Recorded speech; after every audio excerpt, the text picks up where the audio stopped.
Meu nome é Andressa, sou da clínica médica, trabalho na urgência e hoje eu vou falar de um tema tão comum que é a infecção do trato urinário.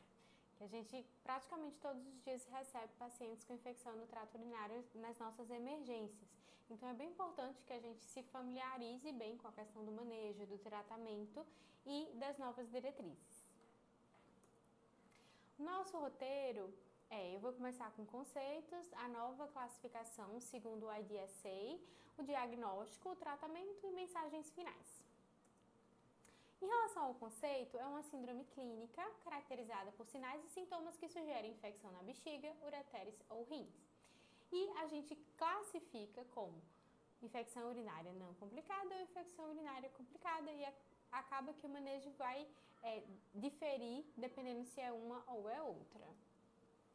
A gente tem hoje a nova classificação do IDSA, em que coloca que a não complicada é quando há sinais e sintomas da bexiga, como desúria, dor embaixo do ventre, urgência, mas isso daí não é novidade. A novidade é que é incluída nessa classificação como não complicada infecção em homens, que antigamente toda infecção em homem era considerada complicada. Hoje a gente entende que infecção urinária não complicada pode ser em homens ou mulheres, inclusive imunocomprometidos. A complicada é aquele sintoma que sugere uma infecção além da bexiga, ou seja, aquele paciente que chega com febre, com vômitos, com dor lombar, alteração hemodinâmica, chega séptico.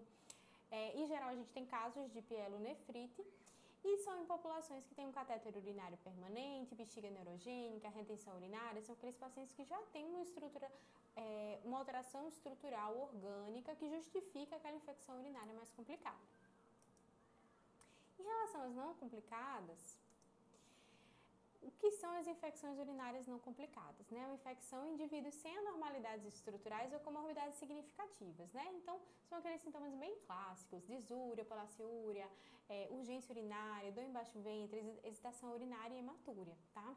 Quando a gente vê um paciente que chega com hematúria na nossa emergência, é bem importante a gente também lembrar de diagnósticos diferenciais. Então, se for um homem idoso, tabagista, que tem uma hematúria franca, não dolorosa, a gente tem claro, pensar em câncer de bexiga, aquele paciente que tem uma história de tabagismo importante durante a sua vida, é um diagnóstico diferencial. Pacientes que têm aquela dor em flanco, que irradia para a virilha, ipsilateral, que também tem hematura, a gente tem que colocar como diagnóstico diferencial uma nefrolitíase, que pode estar associado a uma infecção urinária, tá certo?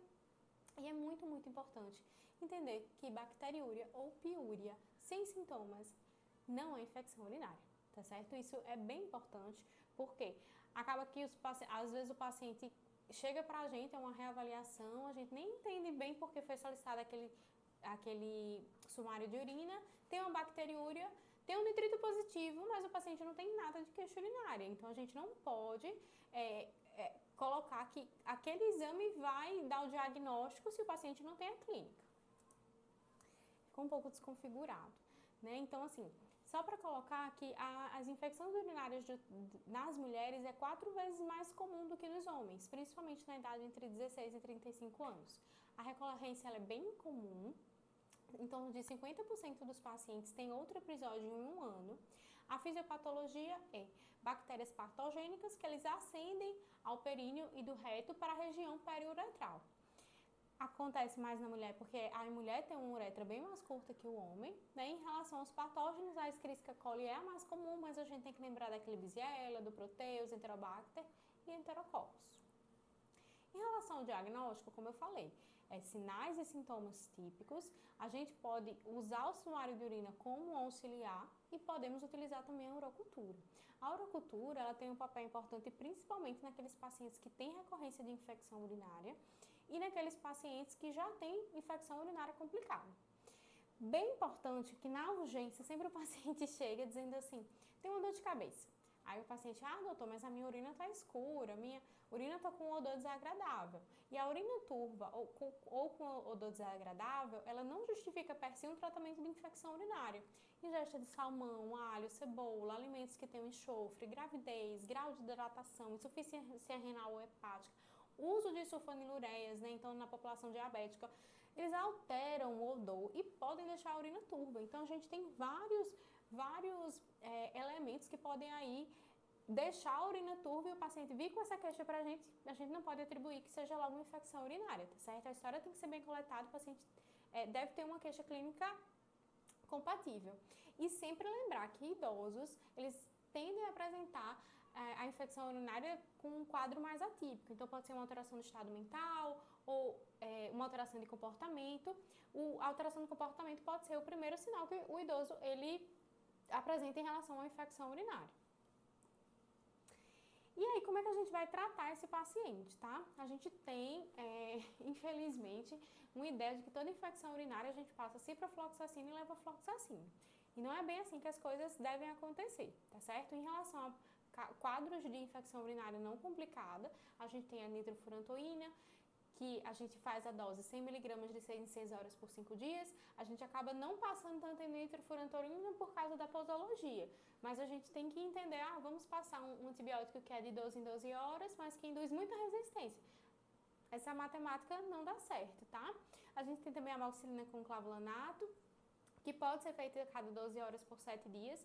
E aí eu acho bem importante você explicar para o paciente, olha, a amoxicilina geralmente é um antibiótico que a gente usa para infecção da garganta, mas o antibiótico ele também serve para infecção urinária. Já recebi paciente que ele não melhorou com a amoxicilina clavulanato, voltou para mim dizendo, doutora, mas a médica anterior passou um remédio de garganta para uma infecção urinária. Então é bem importante que a gente fale para o paciente, olha, esse antibiótico costumeiramente é utilizado em infecção na garganta, mas ele também serve para infecção urinária, para que o paciente saia dali entendendo a medicação que ele está fazendo, tá? Também pode ser utilizada a cefalexina e em casos muito selecionados, principalmente naqueles pacientes que têm uma urocultura, não quer dizer que na cistite você não vai usar ciprofloxacina ou levofloxacina, mas é muito mais naqueles pacientes que já têm uma urocultura positiva com sensibilidade àquele antibiótico, tá certo? E aí, chegando nas infecções urinárias complicadas, o principal manejo inicial das infecções urinárias complicadas é, primeiro, avaliar a gravidade do quadro. Tem paciente que ele vai chegar com infecção urinária complicada, que a gente consegue manejar, inclusive em casa, mas a gente sempre tem que avaliar o quadro do paciente. 2, fatores relacionados à resistência bacteriana. Se aquele paciente faz infecção urinária de repetição, se aquele paciente já tem uma urocultura com grau de resistência importante, então isso tem que também ser levar em consideração no manejo inicial. Considerações individuais do paciente, então se a medicação que ele faz de uso diário pode ter interferência, interação medicamentosa com o antibiótico que a gente vai propor. E claro, se a gente já conta com antibiograma, uma urocultura com antibiograma, é bem importante em infecção urinária complicada que você libera o paciente para casa que você tem uma urocultura, porque se ele voltar e não melhorar, que a gente dá a orientação, olha, em 48 horas, se não melhorar, você retorna para uma nova avaliação. Se o paciente não melhorar, você tem um antibiograma ali que você coletou antes de iniciar o tratamento, é essencial, assim, para a gente conseguir reverter, melhorar o quadro do paciente. Então, em relação à gravidade da infecção, a gente tem que sempre ver se o paciente está com sepsis, né? Então, assim, a gente sempre tem que suspeitar. Esse paciente se adequa a um protocolo de sepsis, porque se esse paciente se adequa a um protocolo de sepsis, não é o paciente que vai para casa, tá? Então, no protocolo de sepsis, a gente coleta os exames laboratoriais, a gente coleta as culturas e tende a iniciar cefalosporinas de terceira ou quarta geração, carbapenêmicos, piperacilina com tazobactam, fluorquinolonas. Se tiver já uma ausência de sepse, mas é uma infecção urinária complicada, a gente tende a fazer cefalosporinas de terceira ou de quarta geração, piperacilina e tazobactam ou mesmo fluorquinolonas. Em relação aos fatores relacionados à resistência, é importante a gente evitar antibióticos os quais o paciente já teve um patógeno resistente isolado na urina anteriormente. Então, aquele paciente que chega para você e é um paciente, doutora, ele sempre tem infecção urinária. É essencial quando a gente tem as uroculturas anteriores, né? Então, às vezes você senta no computador, vai ver no sistema e aí encontra uma urocultura de 6 meses atrás e você já vê que aquele paciente já teve um patógeno que tinha múltiplas resistências.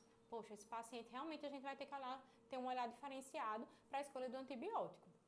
E a gente evita fluorquinolonas se exposição a essa classe nos últimos 12 meses, justamente pela questão da resistência.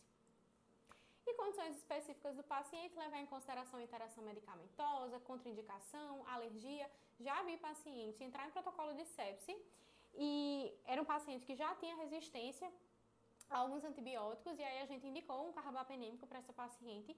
E aí, na hora de fazer a infusão, a filha da paciente disse assim: doutora, lembrei que a paciente já teve alergia a esse antibiótico na hora de infundir. Tinha sido perguntado sobre alergias anteriormente e ela tinha dito que não, mas na hora de infundir, que a gente passou as informações, disse qual era o antibiótico que queria ser feito, ela lembrou dessa alergia, né? Então é bem importante. E, mais uma vez, evitar fluoquinolonas se houve exposição à classe nos últimos 12 meses. Bem, o antibiograma é uma peça-chave nos pacientes mais graves, certo? Então, a sepse causada por infecção urinária complicada, usar o antibiograma para auxiliar a escolha empírica do antibiótico, ele tem valor principalmente se o antibiograma ele for local, ou seja, se ele condizer com a questão da resistência naquele ambiente que você está tratando o paciente. Em relação ao antibiótico terapia, eita droga aqui, tá repetido, corta. Bem, em relação à antibiótico terapia, como eu já pontuei inicialmente, mas aqui só colocando as doses direitinho, né? Então a gente pode usar ceftriaxona, ceftazidima, a ceftazidina com o avibactam, cefepime, ertapenem, meronem, a piperacilina com tazobactam, tá certo? Que a gente acaba usando mais a cefalosporina terceira geração na nossa urgência, mas tem que lembrar que aquele paciente que já tem infecção urinária de repetição, ele deveria ter uma urocultura, 2 uroculturas aí para guiar o tratamento dele. Então a gente tem que resgatar, pedir para a família resgatar. E é sempre importante a gente falar para o paciente o porquê de você estar pedindo aquela urocultura. Olha, você tem infecção urinária de repetição, você usa dispositivo. Então é muito importante que a gente tenha essa urocultura para que você, se você tiver uma infecção mais na frente, ou se você não melhorar dessa infecção agora, a gente tenha documentado qual é o patógeno que ou você sempre tem infecção urinária por esse patógeno, ou se é um patógeno diferente, se o padrão de resistência mudou. Então a urocultura é muito importante e é muito importante que o paciente entenda que aquele exame é um documento para ele. Em relação ao manejo, se eu tenho infecção urinária confirmada microbiologicamente, a terapia definitiva e eficaz, ela deve ser guiada pela cultura. E a duração é muito importante, porque a gente acaba ainda vendo cistite sendo tratada por 14 dias com a fluoroquinolona, que na verdade não tem sentido nenhum. Então a duração, se eu tenho uma infecção urinária complicada, mas que está em melhora clínica, a gente pode usar de 5 a 7 dias se fluoroquinolona, ou 7 dias se não for uma fluoroquinolona. Então, lembrar, né? Nem todo paciente que está grave, você vai fazer 14 dias de antibiótico para ele, nada disso. Você vai fazer 7 dias de antibiótico e você vai avaliar o paciente continuamente, o progresso da melhora desse paciente.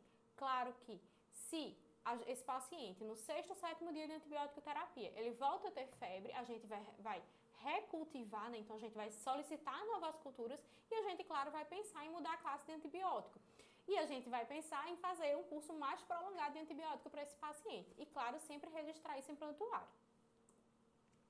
Pacientes em uso de antibiótico terapia parenteral que estão melhorando. Então, aquele paciente que chegou com infecção urinária complicada, você internou aquele paciente, mas ele teve uma melhora clínica importante em 72 horas, já saiu a urocultura dele.